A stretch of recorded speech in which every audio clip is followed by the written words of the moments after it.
Selamat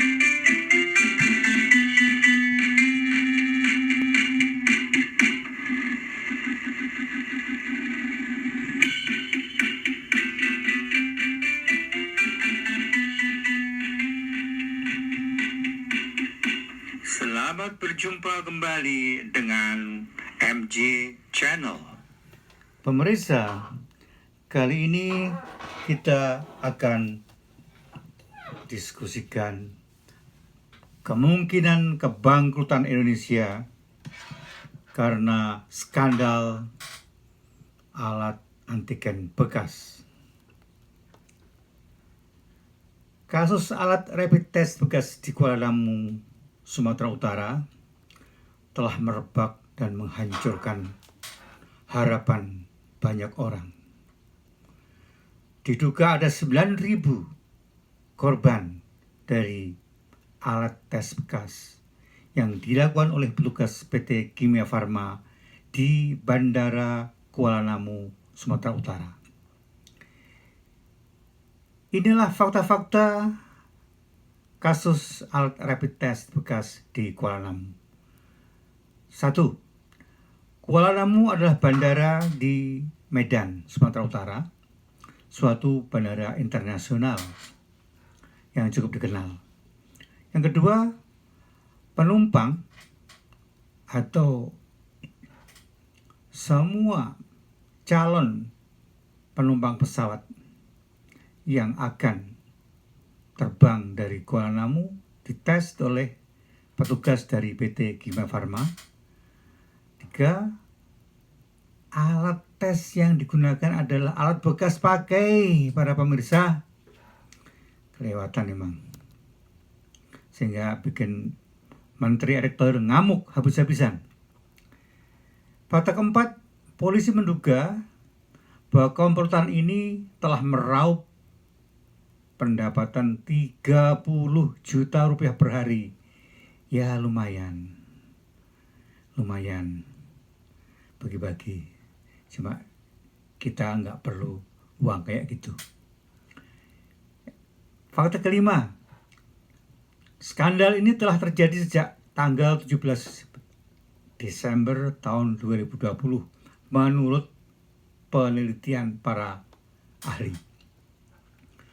6. Diduga telah ada 9.000 orang korban alat antigen bekas. Jadi alat untuk mengetes adanya virus COVID-19 yang sudah dipakai dicuci kembali dengan alkohol untuk digunakan para orang yang diperiksa berikutnya. Dan inilah korbannya mencapai 9.000 menurut dugaan polisi. Kalau satu orang korban menggugat 1 triliun rupiah sebagai ganti rugi, maka uang yang harus dibayar akan mencapai 9.000 triliun. Lumayan guys. Disinilah ada kemungkinan pemerintah bisa bangkrut. Salah siapa? Anda bisa mengira-ngira dan meneliti sendiri. Fakta ke-9, nyawa bukanlah mainan, tapi ternyata dipermainkan oleh segelintir oknum di Bandara Kuala Namu, Sumatera Utara, Medan. 10. Mengherankan sampai sekarang belum ada ahli hukum yang tampil ke depan untuk membantu korban. Ada nggak ya yang membantu? Cobalah mereka dibantu dari segi hukum agar mereka mendapatkan hak-haknya dengan sah. 11. Kalau ada pengacara atau kantor pengacara yang dapat membantu para korban alat tes bekas ini, maka pengacara tersebut atau kantor pengacara tersebut mendapatkan bonus atau pendapatan sekitar triliunan rupiah dari mewakili para korban yang menggugat secara perdata. Ya, kalau Anda ahli hukum, lumayanlah ini pendapatan yang lumayan. Kasus ini kalau terjadi di Amerika sudah habis ya, digugat habis. Nggak tahu gimana caranya. Tapi di sini belum ada tanda-tanda pengacara yang tampil ke depan untuk mendapatkan 9.000 triliun. Kayaknya nggak perlu mereka ya, nggak butuh uang sekian banyak. Nggak tahu kenapa. Fakta ke-11, korban tidak harus terkena COVID-19. Yang penting mereka sudah dites dengan alat bekas. Ini sudah cukup bukti untuk menggugat. Jadi untuk para ahli hukum tentu tidak perlu membuktikan apakah para calon penumpang pesawat yang melewati Kuala Namu harus dibuktikan terkena COVID dulu atau tidak. Yang penting mereka telah dites dengan alat bekas. Cukup. Fakta ke-13, korban tindak pidana tidak harus luka atau sakit. Ini adalah dalil hukum bahwa korban tidak harus mengalami luka atau sakit, tetapi yang penting tindak pidana telah terjadi. Para korban jangan sampai takut untuk menuntut. 14. Diperkirakan 9.000 korban antigen bekas tidak harus keluar uang sepeser pun untuk mendapatkan 1 triliun. Cukup menandatangani perjanjian dengan pengacara dan serahkan semuanya kepada pengacara, dan Anda duduk manis di rumah untuk menanti pundi-pundi 1 triliun ke kantong Anda. 15. Sesudah pelaku dipidana, entah pidana seumur hidup atau 2 tahun atau pidana mati, yang penting adalah gugatan perdata Anda sejumlah 9.000 triliun dapat jalan terus. Ayo gugat. Ini bukan hasutan tapi menuntut hak.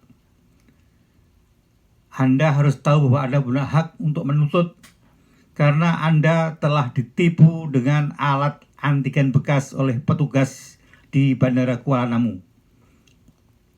Nyawa Anda bukanlah hal yang murah.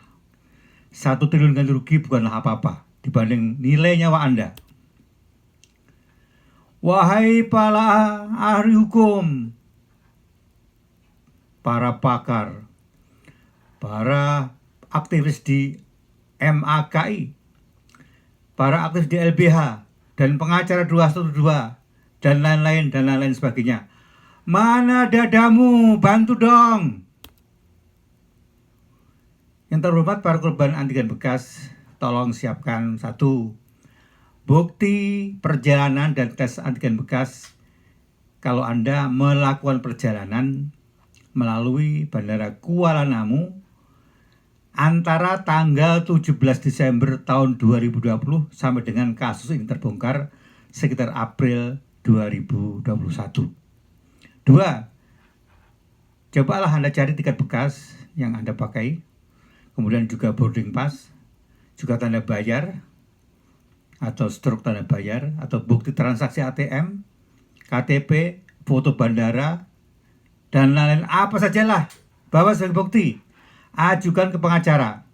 Anda juga boleh mendaftarkan nama dan Anda di bagian bawah dari video ini. Nanti diharapkan ada yang akan membantu Anda. Yang penting Anda baca doa ini. Hasbunallah wa ni'mal wakil. Hasbunallah wa ni'mal wakil. Allah mencukupkan keperluan kita dan Allah Maha mencukupi. Baca doa ini agar kasus Anda menang. Hasbunallah wa ni'mal wakil. Jangan lupa hasbunallah wa ni'mal wakil. Bacalah setiap selesai sholat. Terima kasih. Sampai jumpa di video berikutnya. Dan bagi Anda yang telah mengklik subscribe, didoakan agar sejahtera, sehat, dan tentunya akan bebas COVID-19. Inilah sumber-sumber penulisan dan sumber pembuatan video ini yang semuanya telah diketahui dan baik oleh publik secara umum. Jadi tidak ada rekayasa, bukan hoax dan bukan bohong, dan bukan pula provokasi. Ini adalah menuntut hak. The YouTube administrator, this video is suggestion for the victim of the recycled tool scandal of rapid test to file the class action, not a provocation. They are prone to the virus contamination. Please decline any effort to take this video down. Thank you very much.